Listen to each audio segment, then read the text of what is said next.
Assalamualaikum warahmatullahi wabarakatuh. Perkenalkan, saya Adelia Histi Setiorini dari PBJ 2019. Kali ini saya akan mempresentasikan tugas statistika saya tentang uji regresi linier berganda. Selamat menyaksikan. Baik, di sini saya akan menerangkan tentang uji regresi linier berganda. Dengan menggunakan instrumen pengukuran pengaruh kesulitan belajar dan motivasi belajar terhadap prestasi di kelas.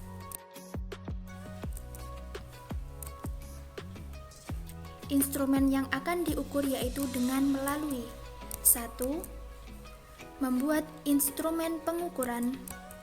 2. Menguji validitas instrumennya. 3. Menguji reliabilitas instrumennya. Dan 4. Melakukan uji regresi linier berganda. Nah, sebelumnya saya akan menjelaskan tentang kesulitan belajar, motivasi belajar, dan prestasi belajar. Kesulitan belajar adalah suatu kondisi di mana kompetensi atau prestasi yang dicapai tidak sesuai dengan kriteria standar yang telah ditetapkan. Menurut Dalyono, kesulitan belajar adalah suatu keadaan yang menyebabkan siswa tidak dapat belajar sebagaimana mestinya. Lalu, motivasi belajar diambil dari bahasa Latin mors yang artinya dorongan dari diri sendiri untuk mencapai sesuatu yang dikehendaki. Motivasi belajar artinya dorongan dari diri siswa untuk mencapai tujuan belajar, misalnya pemahaman materi atau pengembangan belajar.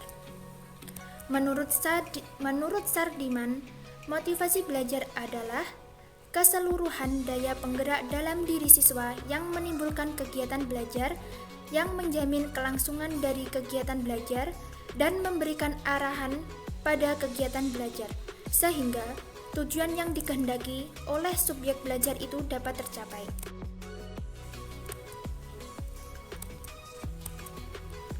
Nah, yang ketiga, prestasi belajar. Pengertian dari prestasi belajar adalah keberhasilan suatu usaha yang dicapai seseorang setelah memperoleh pengalaman belajar atau mempelajari sesuatu. Prestasi adalah sebagai rumus yang diberikan guru mata pelajaran mengenai kemampuan, kemajuan, atau prestasi belajar selama periode tertentu. Menurut Sumadi Suryabrata, sebuah karakter pemain yang mencintai pekerjaan, inisiatif, dan kreatif, pantang menyerah, serta menjalankan tugas dengan sungguh-sungguh. Karakter ini menunjukkan bahwa untuk pencapaian tertentu dibutuhkan kerja keras.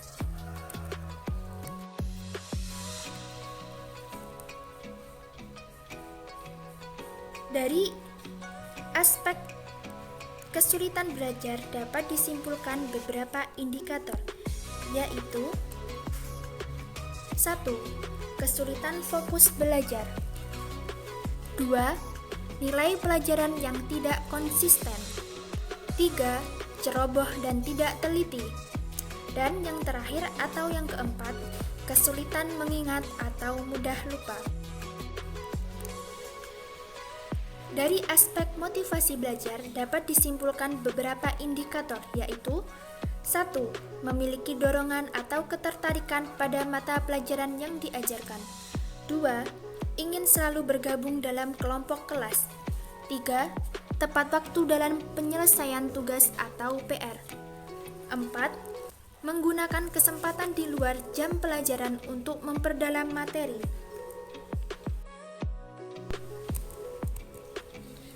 Dari aspek prestasi belajar dapat disimpulkan beberapa indikator, yaitu 1. Penguasaan materi pembelajaran. 2. Keberhasilan dalam ulangan. 3. Nilai ujian yang tinggi. Dan 4. Atau yang terakhir, menjadi siswa dengan nilai terbaik. Dari indikator di atas tadi dapat dikembangkan menjadi butir-butir pertanyaan dengan menggunakan Likert. 1. Tidak pernah. 2. Pernah. 3. Kadang-kadang. 4 sering, dan 5 selalu, dan menghasilkan angket sebagai berikut. Dari 20 siswa yang memiliki tingkat kesulitan belajar, selalu kesulitan belajar berjumlah 2 orang siswa, sering kesulitan belajar berjumlah 6 siswa, kadang-kadang kesulitan belajar berjumlah 7 siswa, pernah kesulitan belajar berjumlah 3 siswa, dan yang tidak pernah kesulitan berjumlah 2 siswa. Dari tingkat motivasi belajar yang disebarkan di dalam 20 siswa, selalu memiliki motivasi belajar berjumlah 1 siswa, sering memiliki motivasi belajar berjumlah 2 siswa, kadang-kadang memiliki motivasi belajar berjumlah 5 siswa, pernah memiliki motivasi belajar berjumlah 8 siswa, dan tidak pernah memiliki motivasi belajar berjumlah 4 siswa. Dari hasil angket tingkat prestasi belajar yang disebar 20 siswa, selalu berprestasi berjumlah 1 siswa, sering berprestasi berjumlah 3 siswa, kadang-kadang berprestasi berjumlah 5 siswa, pernah berprestasi berjumlah 9 siswa, dan tidak pernah berprestasi berjumlah 2 siswa. Baik, selanjutnya ini adalah uji validitas kesulitan belajar menggunakan SPSS dan mendapatkan data sebagai berikut.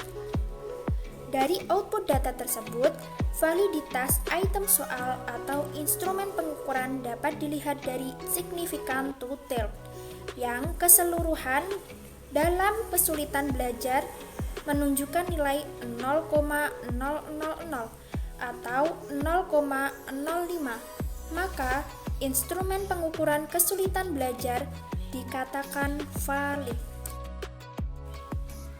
Selanjutnya adalah uji validitas motivasi belajar. Dari 20 siswa didapatkan hasil sebagai berikut. Dari output data tersebut, validitas item soal atau instrumen pengukuran dapat dilihat dari signifikan to tell, yang keseluruhan dari motivasi belajar menunjukkan nilai 0,000 atau kurang dari 0,05, maka instrumen pengukuran motivasi belajar dapat dikatakan valid. Baik, selanjutnya uji validitas prestasi belajar. Dari 20 siswa didapatkan output data sebagai berikut. Dari output data tersebut, validitas item soal atau instrumen pengukuran dapat dilihat dari signifikan to tell, yang keseluruhan prestasi belajar menunjukkan nilai 0,000 atau kurang dari 0,05, maka instrumen pengukuran prestasi belajar dapat dikatakan valid. Jadi, dari seluruh uji validitas, baik itu kesulitan belajar, motivasi belajar, maupun prestasi belajar, menunjukkan nilai signifikan kurang dari 0,05, maka instrumen pengukuran kesulitan belajar, motivasi belajar, dan prestasi belajar dapat dikatakan valid. Selanjutnya adalah uji reliabilitas. Dari 20 item pertanyaan didapatkan hasil uji reliabilitas sebagai berikut. Ini adalah uji reliabilitas kesulitan belajar. Dari tabel tersebut menunjukkan bahwa jumlah responden N sebanyak 20 siswa dan jumlah valid adalah 100%. Lalu ini tabel yang kedua menunjukkan jumlah pertanyaan sebanyak 4 butir. Itu dapat dilihat dari N of item ya. Dan nilai reliabilitas dapat dilihat dalam Cronbach alpha sebesar 0,928. hasil 0,928 lebih besar dari 0,60, yang artinya keseluruhan butir pertanyaan untuk variabel kesulitan belajar adalah reliable. Lalu selanjutnya ini tabel yang ketiga. Tabel yang ketiga menunjukkan nilai statistik setiap butir pertanyaan. Dan setiap nilai pada kelompok alpha if item delete menunjukkan angka 0,912, butir yang kedua 0,919, butir yang ketiga 0,912, dan butir yang keempat 0,879, yang artinya keempat butir pertanyaan dapat dikatakan reliable karena menunjukkan angka lebih besar dari 0,60. Lalu yang kedua ini adalah uji reliabilitas motivasi belajar. Tabel yang pertama menunjukkan jumlah responden N sebanyak 20 dan jumlah valid adalah 100%. Lalu ini tabel yang kedua menunjukkan jumlah pertanyaan sebanyak 4 butir. Itu dapat dilihat di end of item. Dan nilai reliable dan nilai reliabilitas dapat dilihat dalam kelompok alpha sebesar 0,939. Hasil dari kelompok alpha 0,939 itu lebih besar dari 0,60, yang artinya keseluruhan butir pertanyaan untuk variabel motivasi belajar adalah reliable. Dan ini adalah tabel yang ketiga. Tabel yang ketiga menunjukkan nilai statistik setiap butir pertanyaan. Dapat dilihat dari nilai pada kolom kelompok alpha of item if item delete itu menunjukkan angka 0,940, 0,914, 0,905, dan 0,922. Angka-angka tersebut lebih besar dari 0,60, maka dinyatakan keempat butir pertanyaan dapat dikatakan reliable. Lalu selanjutnya adalah uji reliabilitas prestasi belajar. Nah, ini adalah tabel pertama yang menunjukkan jumlah responden N sebanyak 20 orang atau siswa dan jumlah valid adalah 100%. Lalu tabel yang kedua menunjukkan jumlah pertanyaan sebanyak 4 butir. Itu dapat dilihat dari end of item. Dan nilai reliabilitas dapat dilihat dalam kelompok alpha sebesar 0,791,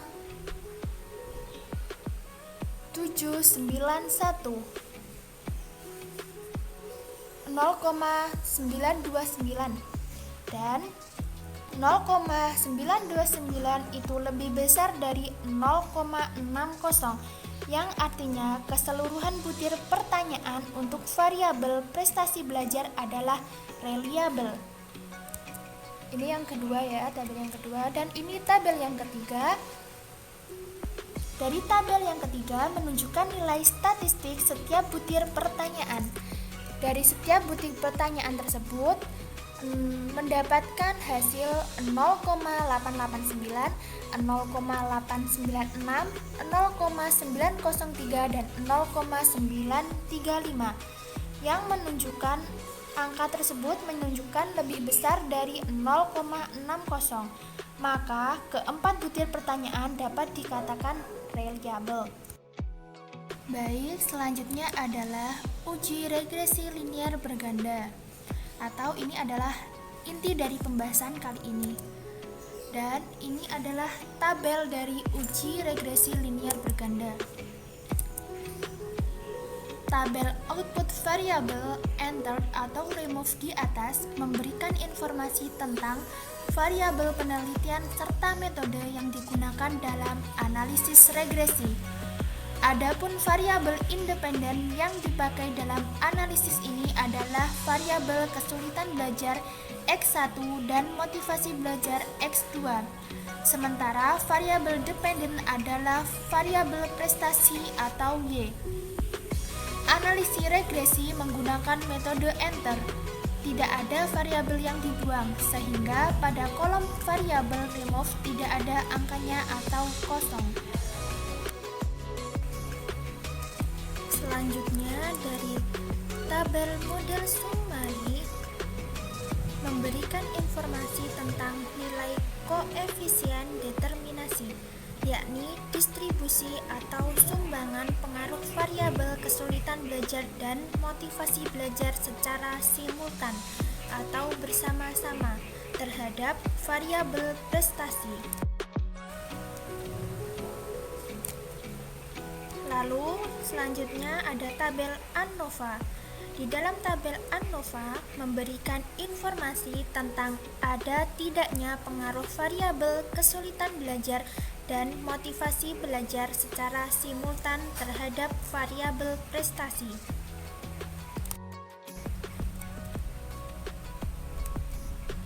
Hasil dari tabel koefisien memberikan informasi tentang persamaan regresi dan ada tidaknya pengaruh variabel kesulitan belajar dan motivasi belajar secara parsial atau sendiri-sendiri terhadap variabel prestasi.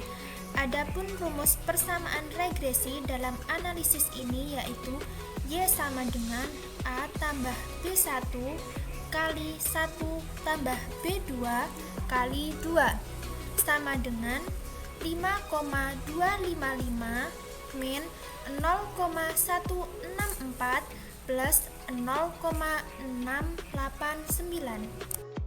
Selanjutnya adalah analisis regresi. Berdasarkan nilai signifikansi, yang pertama uji T parsial. Uji T yang pertama dalam kesulitan belajar. Berdasarkan tabel output koefisien di atas, diketahui nilai signifikansi variabel kesulitan belajar atau X1 adalah sebesar 0,365. Karena nilai 0,365 lebih besar dari 0,05, maka tidak ada pengaruh kesulitan terhadap prestasi. Berdasarkan perbandingan nilai T hitung dengan T tabel menunjukkan bahwa T hitung min 0,930 atau kurang dari T tabel 1,257, maka tidak ada pengaruh kesulitan belajar terhadap prestasi belajar. Untuk uji yang kedua, uji signifikansi parsial, uji T yang kedua di dalam motivasi belajar. Berdasarkan tabel koefisien diketahui nilai signifikansi variabel motivasi belajar atau X2 adalah sebesar 0,003. Itu ada di dalam lingkaran yang merah ya, karena nilai 0,003 kurang dari 0,005 sehingga ada pengaruh motivasi belajar terhadap prestasi. Berdasarkan perbandingan nilai T hitung dengan T tabel menunjukkan bahwa T hitung 3,509 atau lebih besar dari T tabel 1,257. Maka disimpulkan ada pengaruh motivasi belajar terhadap prestasi belajar. Kesimpulannya adalah dari pengujian dan analisis di atas dapat disimpulkan bahwa kesulitan belajar tidak mempengaruhi prestasi belajar, akan tetapi motivasi belajar mempengaruhi prestasi belajar. Baik, itu tadi presentasi dari saya tentang uji regresi linier berganda. Apabila ada kurang lebihnya saya mohon maaf. Billahi taufiq wal hidayah. Wassalamualaikum warahmatullahi wabarakatuh.